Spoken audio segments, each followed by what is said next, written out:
Hi everyone. Last video, which was Traditional Upgrade Part 1, we showed you the steps of a PS upgrade, which is quite different from DV, PY, and PD.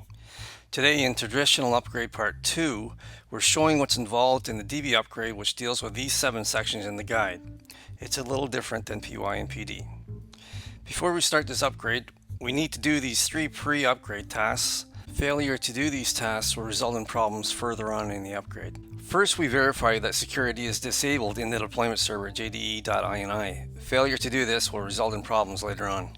Next, we need to create the 9.2 database schema in the 9.1 database by following the steps below. If we didn't do that, we would be presented with a password pop-up screen and we would be stuck at this step. So what we need to do is create the user's DV920 and SY920 in the 9.1 database so that they will be able to connect to the 9.1 database and do the upgrade process. In pre-upgrade task number 3, refresh your new 9.2 database and control tables from the current 9.1 system.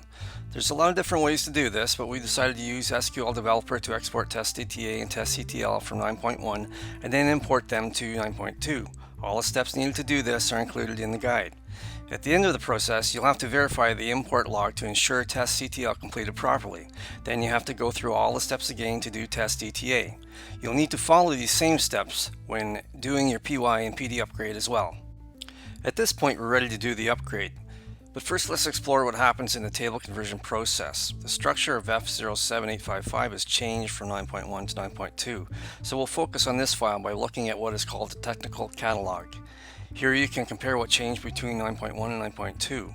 We set the filter to change type equals changed, and we see all the files with this change type. If we fire a query on these files now in each database, you can see the differences. And when table conversion runs, it takes the data 9.1 and moves it across to the 9.2 file structure. The guide gives step-by-step instructions to do the spec merge, and we also provide examples.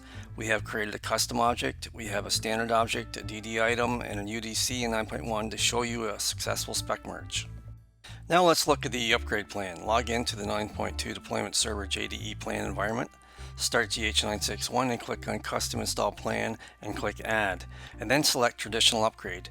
Enter your from release and to release and select Run TC on Deployment Server. To save time, you could also run some TCs on your enterprise server at the same time in multiple queues depending on your machine configuration. For this example, we are running TC on the deployment server only.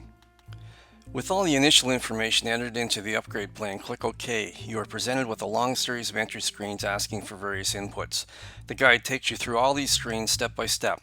Eventually you'll be presented with the installation planner validation report, and at the bottom you'll see the plan status updated to 30 if everything was successful up to this point.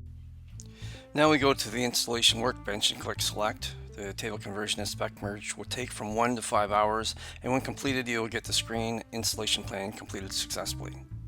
I should mention we have all the PDFs and conversion logs attached to this guide, so you'll have something to compare to when doing your own upgrade.